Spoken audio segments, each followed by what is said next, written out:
Welcome to an all-new podcast episode brought to you by Global Learning Space Network. Long before the terms sustainability and ecological sensitivity entered into spotlight, there was an architect in India who was actually working on the term of sustainability in real meaning of it. Let's say his campuses were actually defined as sustainable campuses or as green buildings. So that's how we have the honor of hosting Dr. Vinod Gupta. So welcome to this podcast episode. Thank you, Akshay. So my first question coming up to you is, what is the core design philosophy that guides you or inspires you while you are designing these campuses? Well, any project that we undertake, there is the client and there is the user of the buildings. If it's and then there is the culture that belongs to this user. There are materials that are available there in the neighborhood. There is the site which defines its own requirements. There is the climate. And I don't have a style of doing things. It is just that when all these things are put together, we get the result of whatever we need to do. And one also has to take into account the things that are happening globally, like climate change. I started on green buildings in 1973. Arab-Israel war, there was a petroleum blockade. Suez Canal was blocked and the price of energy went up. This is the time when I decided that we architects need to do something about making our buildings energy efficient because we are wasting energy in those. That's how I got going with this. So could you please give some examples of the campuses where you brought all these things by integrating into each other? The one campus which I worked on and it didn't get built, this is the interesting part, was for a company called CMC Limited in Hyderabad. And all of these ideas were put together of local materials, using materials from the site itself. It was a 75-acre site, materials from the site itself, passive solar cooling of the buildings and so on. It was a computer company, yet we didn't get to build this project for some peculiar reasons, but we did build their headquarters in Bombay for CMC Limited eventually. And how did you bring all these ideas into educational architecture? So when I first started designing schools, and that was way back in 1969, that was the first school I designed. I was fortunate enough to be given the opportunity to do that. We were never sure that there was going to be electricity in the school. So everything had to work without electricity. We had to have enough daylight in the classroom. Ventilation had to take place and the building had to be cool. So acoustics, visual aspects of the classrooms and thermal comfort, all these were factors which were driving the school design at that time. And I really, when I go back to that school, I see that this is what was important at that time and it worked. Today we have electricity available, air conditioning available, and life has become very easy. So you can do anything you want in the world and it will still work. So where do you think the schools and colleges and the learning spaces are going wrong when it comes to climate responsive architecture? I know that air conditioning is one of the reasons why we have climate change. It is one of the great energy guzzlers in the world, not just in our country. So to think that we can get out of climate change by the excessive heat stresses that we have because of climate change, if we believe that we can get out of this by air conditioning, is the most stupid thing to do. So campuses, schools, all our buildings in fact have to be built in such a way that we can do without air conditioning or with least amount of air conditioning or with low energy cooling systems and so on. So we have even seen that the campuses you have designed, you have worked on these things called as natural cooling as well as solar heating. So can you give an example of a campus where you use these very beautifully? So I have not designed a campus in the cold climate. So I can't say that it's a solar heated building that I've designed there. But the NIIT Neemrana campus. That was the place where it was very hot in the Rajasthan desert. It was a very hot, dusty climate. So one had to find out a way of keeping these buildings cool. Now, when we say thermal comfort, it's something which is in the head. It is not a physical condition. If we measure temperature somewhere, it doesn't tell us whether the person is comfortable or not. When that person is comfortable, we call it thermal comfort. Okay. So it's a condition of mind, and I think this is something which is very important for people to remember. We have to cool the mind. You can cool the mind by many different ways. One of them is by reducing the temperature of the room. The other is making things beautiful around that person, giving him nice smells, beautiful view outside, and you forget about what the temperature is when these things happen. So this is cooling the mind. I have been through this in Jaisalmer when we went to see the buildings there, and we found they were comfortable, but when we measured the temperature, it was something like 33 degrees centigrade, which is not considered comfortable at all, but we were okay. So those buildings were so beautiful, the environment was so nice that at 33 degrees we could be comfortable. So we have to find ways of cooling the mind even in the hottest places, and this is what we need to do with architecture. So do you feel like multisensory learning in these learning spaces can be supported by green campus designs? NIT is a good example of this. The buildings themselves are not very cold, not very cool as air conditioning goes. They never go down to 25 degrees or so, or 24 degrees, or maybe 29 also, limit of thermal comfort as defined by the air conditioning industry. But NIT University took it upon itself to take people into the wilderness on the hills nearby and enjoy the beautiful things that are there, biodiversity that exists in those hills. There's also some wildlife there, so on. And when the students are exposed to different aspects like this, they are less uncomfortable in higher temperatures inside the classrooms. It's also very nice to have good views out of every classroom, every lab, and so on. So these are important things that provide people with the necessary architectural character in places which makes them comfortable. And what about those places that have space constraints as well as budget constraints while we are developing learning spaces? How do you address sustainability on those projects? No, the sustainability has nothing to do with cost. They're two completely separate things. The best example I can give to you, if you take the Bhunga huts in Rajasthan or in Gujarat for that matter, Bhungas are in Gujarat also. So they're thatch huts made with mud and thatch. They're beautiful and they're comfortable and they're sustainable. The roofing may last only for a few years, but it is replaced and it costs nothing to replace it.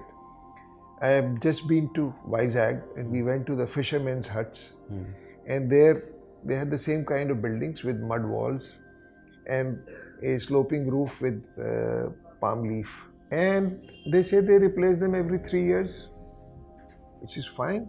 It costs nothing. The trees are right there, they take the leaves off those. It is a most sustainable way of living, and it has nothing to do with cost. It is the cheapest building that you can make. And how do you incorporate the other spatial elements like acoustics, air flow, ventilation, as well as lighting while you're designing sustainable campuses?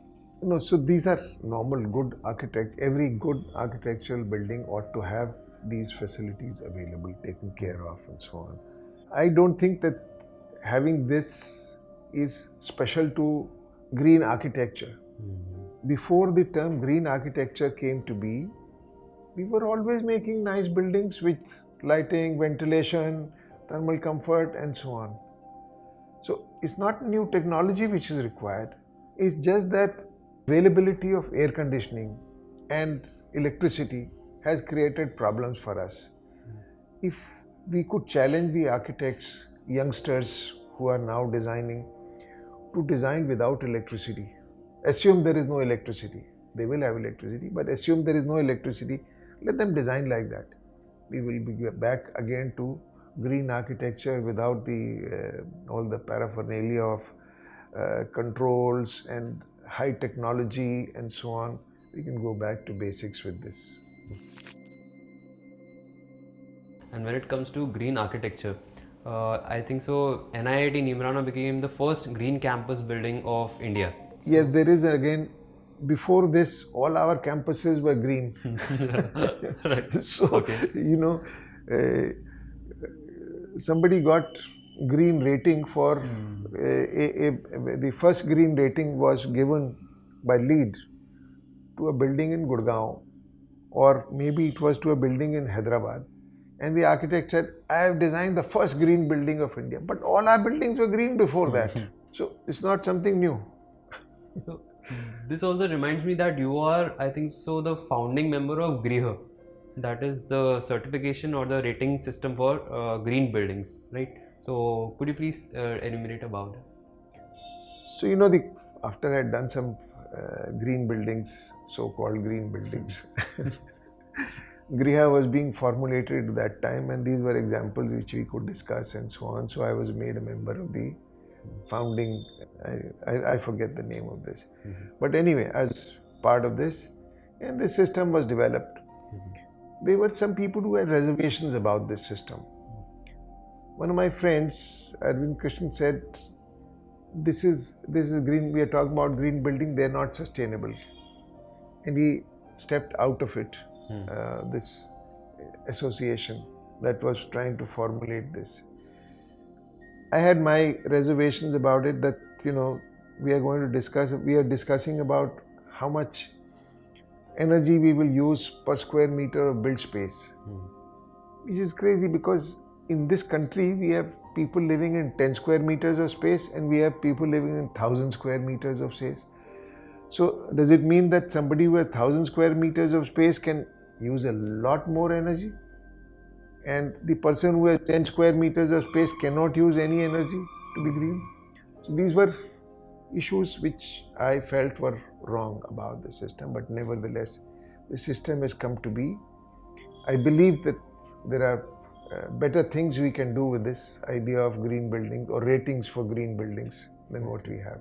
So does it mean that all the learning spaces should comply with this green building certification, or is it okay when they are actually high on the sustainable part? Do they have to mandatorily follow those, or they can design by their own? All these green building rating systems are voluntary, and there is a reason why they are voluntary. If you enforce some rules, then you are only talking about minimum standards. But the green building standards are being voluntary, you can go much higher than those. Unfortunately, this is not happening very much. So people stay in this mid region where they can score high on the green ratings, but not reach up to the sky where they can be much greener. Could you cite the story behind the master plan and development of IIT Gandhinagar? Because we have seen that you were the person who was actually coordinating for designing of this master plan of IIT Gandhinagar. So what was the story behind this campus design? There were three of us who designed the master plan for this. One was Ujjan Ghosh, who's an urban designer, Mohammad Shahir, who's a landscape architect, and myself, and we worked together on this. We had different things to think about. Being an urban designer, Ujjan was always concerned with urban design issues, and she with landscape issues, but my job was to make sure that we build in all the possible ideas about sustainable design into that campus. And all due credit to the team that worked on this, not our team, but the IIT team, headed by Professor Sudhir Jain. They implemented all of those, and which is very nice, because many times the ideas are thrown by the side, you know, as things happen, and many of these ideas got built into this campus. I started with the idea that the food must be grown on this campus. Okay. In the initial design stage, I had allocated 75 acres or maybe less land for growing food on the campus, because I believe this is one of the most important things. A lot of our resources of water and energy and so on go into producing food. So if this is done on the campus, it becomes green, really green. And I can tell you about the water consumption. You know, people talk about how much water you consume. In urban areas, we talk about 135 liters per person per day. But if you take the amount of water we consume in our food, it is 1800, 2000 liters per person per day. So 135 liters or 35 liters, it makes no difference. It is this 1800 or 2000 liters of water that each one of us uses this.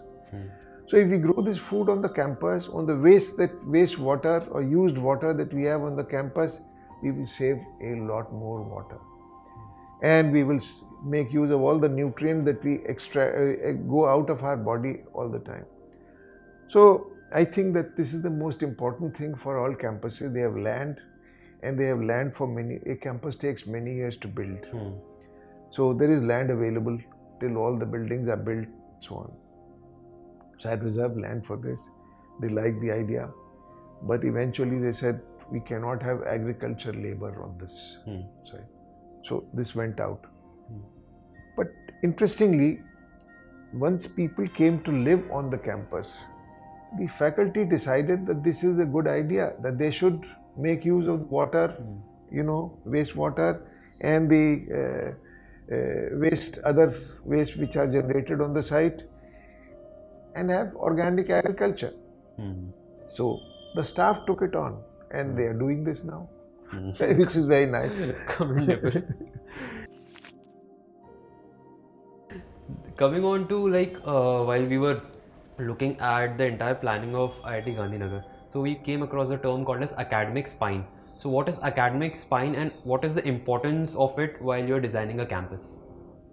No, there is no special significance to an academic spine. I think every campus has to create places where people can meet. And I think this is the nicest thing about a campus, that it presents students the opportunity of meeting each other from different disciplines. It gives them the opportunity of meeting teachers, and students and teachers meeting, and teachers and teachers meeting when they don't belong to the same department, and so on. So if you can concentrate this activity along a line where people move back and forth, then you can call this whatever you like, as a pedestrian spine or academic spine, or any name you can give it. But it allows people the opportunity of meeting others in this area. That's what the objective is. And what are the elements that promote movement, community engagement and collaboration among the learners and the educators on campus? Is it just about the courtyards or some dedicated meeting space, or what's your take on it? I think the place where students gather and teachers also gather is where they have a cup of tea and where they can have a snack or lunch or dinner. And if these places are common in a campus and they are available for everyone, that is where interaction takes place. The most beautiful example of this is in Jawaharlal Nehru University, where there are these cafeterias on the campus, and everybody uses them, and many things happen there. Many things that people don't want also happen there. But this is what is nice about a campus. It gives you the opportunity of meeting others, discussing with them, so on. So food is the most important place.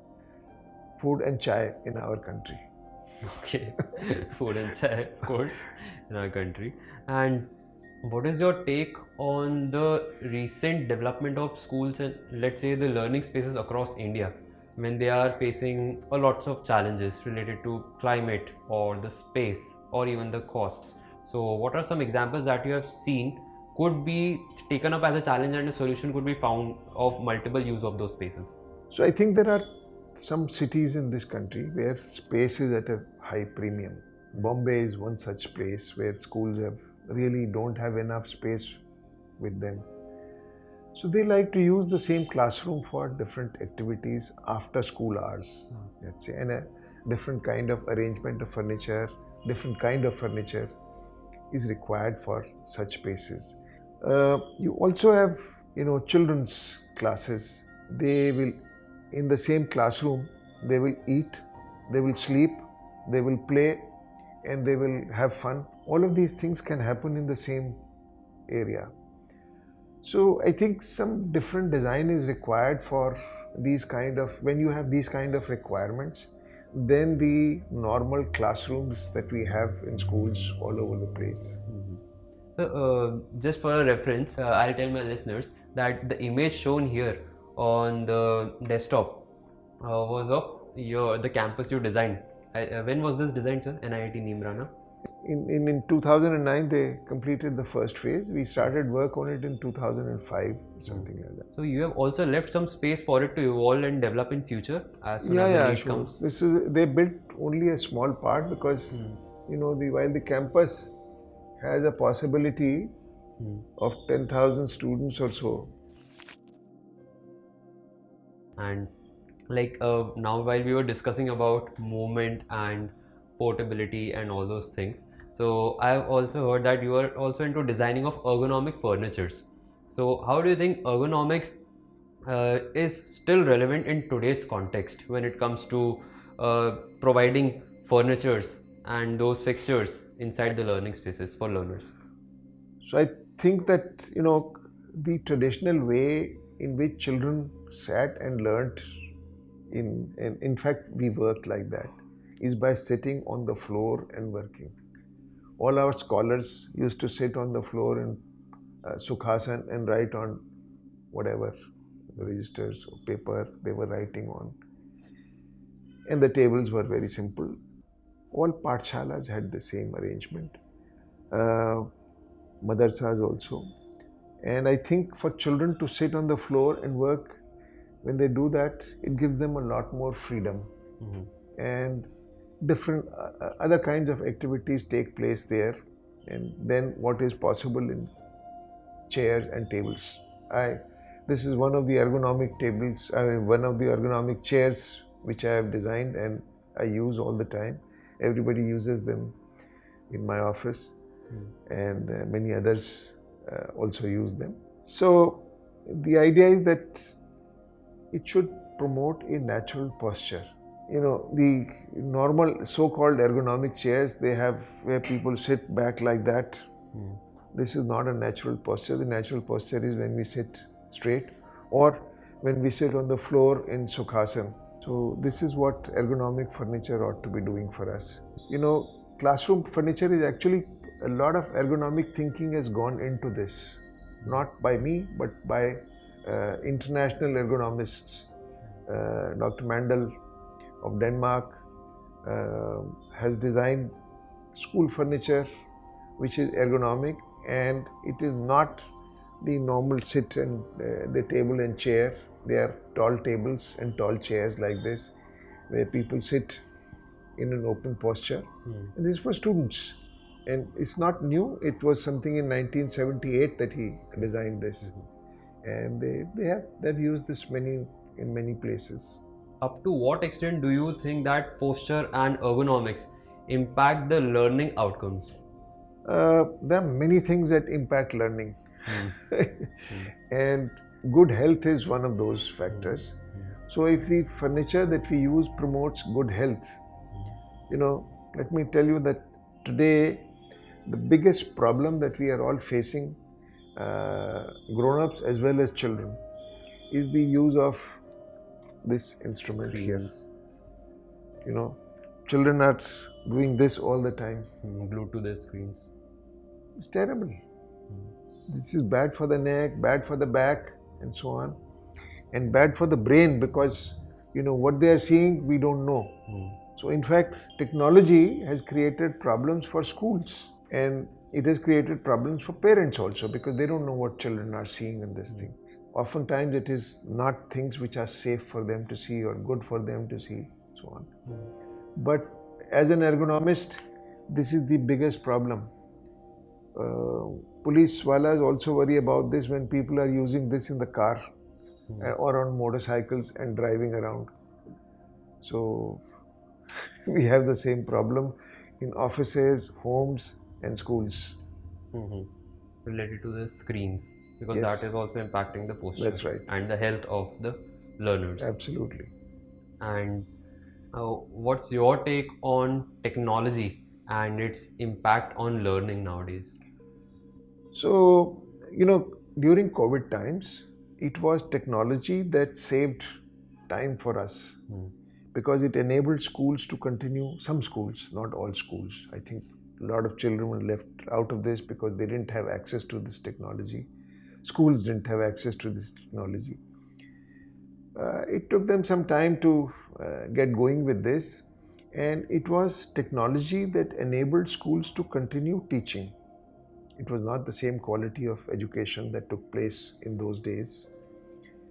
I know colleges went through very difficult times, design schools went through difficult times, and those who did 2-year courses of design learned nothing practically.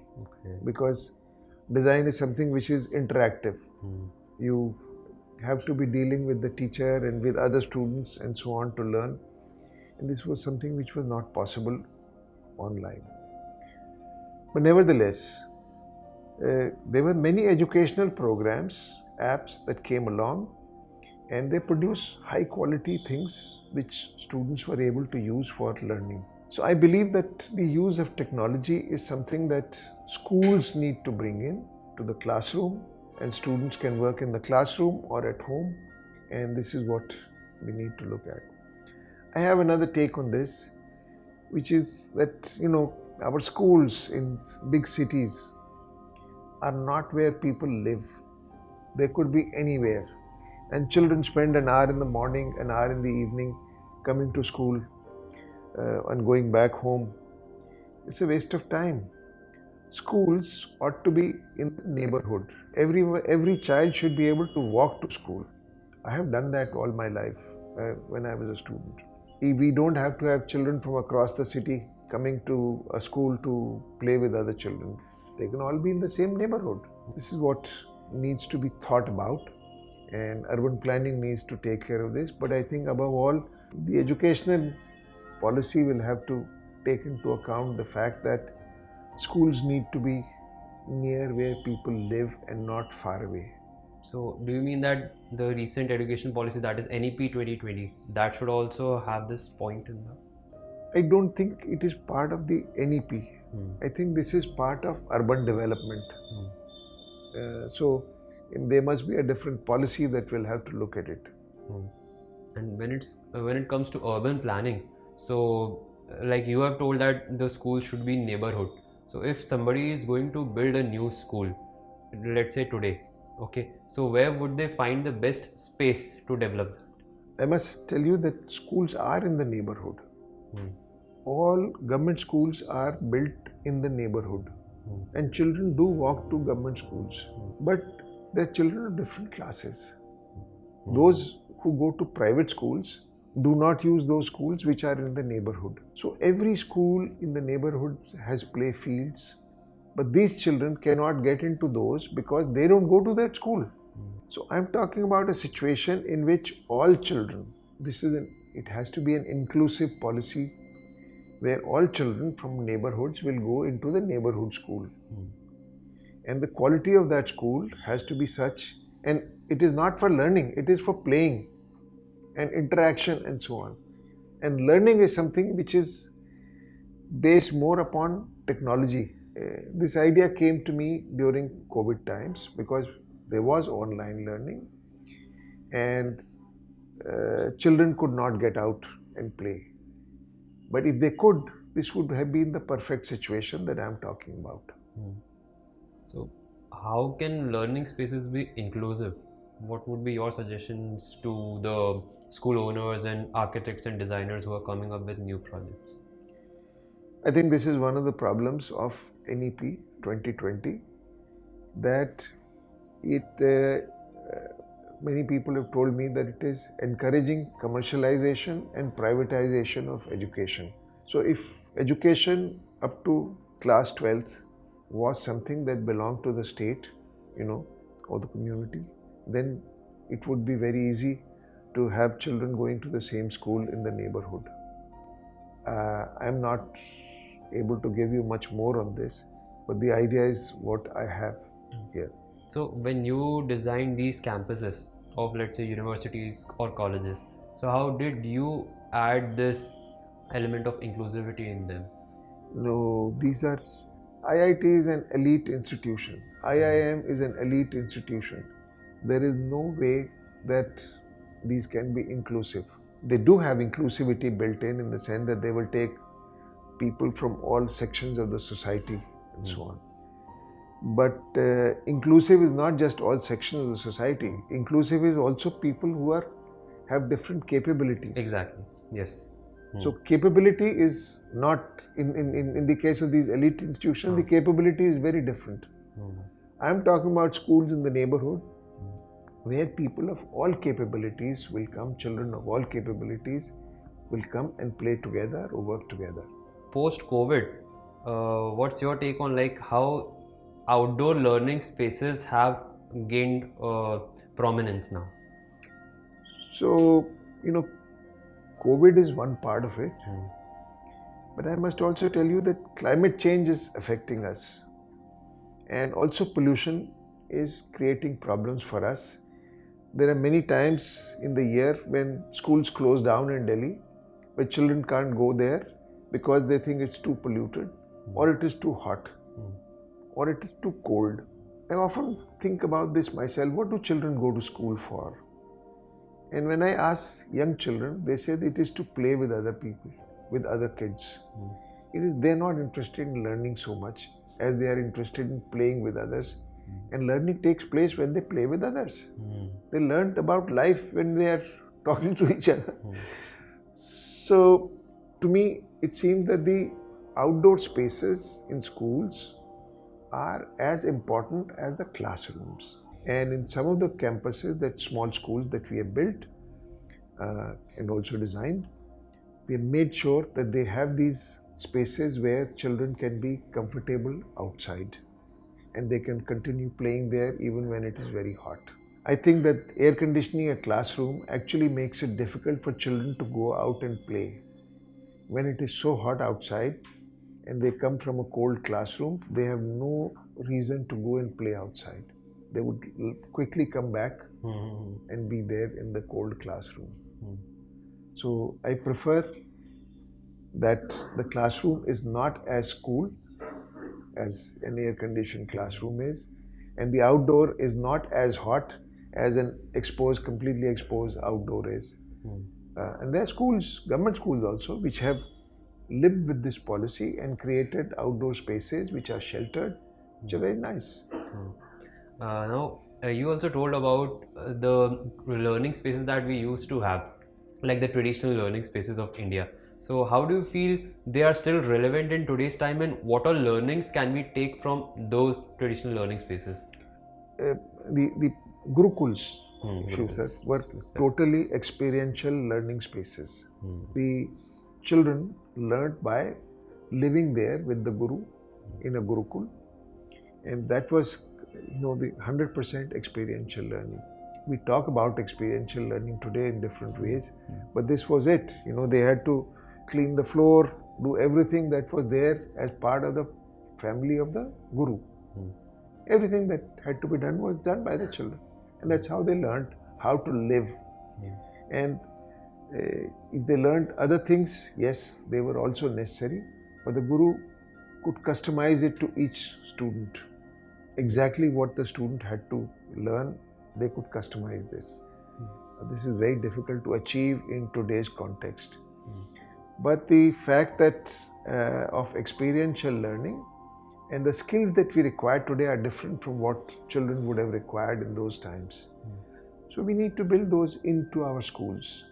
And it is not possible to do this in this chalk and talk schools, classrooms and so on. we need to have open spaces attached to each one of these classrooms where children can go out and do things. They can be part of nature and so on. So it's the most important thing that we ought to be building in new schools that we have now. What are some of the projects that you are currently working on, and what are they all about? Is it about sustainability, or there are some new elements that you are adding to them? No, if I am talking about educational projects, Yes, education. so then the last one that we worked on, this is a school in Bikaner. It's a middle school only. But the idea of making this as an example of what should be, or the kind of school building that ought to be there, the systems that they ought to use, it would be a place which would survive without electricity, if you like. Okay, it does have solar power built into it. It has sheltered area for students to play in, gather in, and so on. All these are built into this. And for younger children, we brought in this additional spaces outside in the open, where they can deal with plants, flowers, water, whatever. So, could you mention about the name of the project? This is Shloka School in Bikaner. And how do you differentiate the requirement of the learning environments for early years than those who are beyond that and for higher education? So, the early years, I think they ought to be sitting on the floor. This is most important, that they are sitting on the floor, and that everything they need to do should be on the floor. Different kind of furniture is required for the children to be able to work there, and it's good if this furniture can be folded away. We have done this. We have actually designed this kind of furniture for schools, and I think and we have also proposed it for Shloka School. It's not something which has been built as yet, but it will be built. When it is built, this is the kind of furniture they will use. As far as the other classes are concerned, NEP 2020 requires that progressive pedagogic methods be used. Progressive pedagogic methods are not chalk and talk in the classroom. They want students to learn from each other, to work in collaborative ways, to think together and have critical thinking, discuss their ideas with others, and so on. And this can happen only in groups of different size. So the classroom needs to be organized in such a way that you can have clusters of small or large, or maybe round table, the different arrangements which are possible. If these arrangements are used, then you require different kinds of furniture, and it has to be furniture which can be coupled together into making something. It has to be light, movable, and stackable. Okay, stackable. Okay. How about the future of learning environments? What suggestions would you like to give to the young architects and your fellow architects, designers, as well as the school owners who are coming up with new projects, or who will be designing the learning environments of future? When computers came into schools, nobody before that had thought about you need a computer lab, and that this device would change the way we learn in the classroom. Computers have now walked into the classroom, either as mobile phones or as tablets, or even things like this. So we had no idea about it, and we have no way of knowing 20 years later what would happen, how education would change in 20 years time. And not just education, in fact, business that we are in, the way businesses are organized, they may also change in 20 years time completely. Right. So I believe that all buildings ought to be built as generic buildings, which can lend themselves to changes easily in times to come. And this is for all buildings, not just learning spaces. Learning spaces also ought to be places where we can change our ways in times to come. This is the way sustainable architecture has to be, because if it cannot change, it will be demolished. Okay. So, what are some tips or strategies you would suggest them? No, I think this is something which they have to discover on their own. Hmm. I can only quote examples of projects where we have done this Mhm. and where we haven't done this, and where we haven't done it, we feel sorry that it's not possible to change those. But there are plenty of places, projects in which we have made it possible for things to change, and they have changed without much difficulty. Okay. And the final question coming up to you is, what according to you is a learning environment? It's a very difficult question. The learning takes place in many different ways, and students or learners learn from each other. I think a good learning environment is one in which every person is a student and every person is also a teacher at the same time. So this is the essence of an interactive environment, learning environment. I think design schools are familiar with this completely. Architecture schools, design schools, they all work like this. If schools could also work like this, it would be fantastic. Let's give the final take to this episode. So, as per your wealth of experience of designing campuses of all sizes and scales, what according to you is the future of educational architecture? Oh, I really don't know where this is going. I can't answer that question. Okay. That's how we had the honor of hosting Dr. Vinod Gupta. That he is a very experienced architect who has designed several award-winning campuses, and he is also the partner at Space Design Consultants, and as I told you, he is the CEO and co-founder of Opus Indigo Designs. And thank you so much, sir. Thank you so much for your time. It was an honor to host you on this podcast. Thanks, Akshay. Thank you. Happy to be here. Thank you so much, sir. Thank you to all the listeners and to all the audiences who joined us for this podcast and paid attention to all the insights shared by Dr. Vinod Gupta. It was, of course, a pleasure to have him with us for this podcast, and it is, of course, a great delight to have you all supporting our podcasts. Stay tuned for more episodes on whichever platform you are listening to, and keep following Global Learning Space Network on all the platforms that you're watching us on. Thank you so much. I am Akshay Bajaj, co-founder of Global Learning Space Network.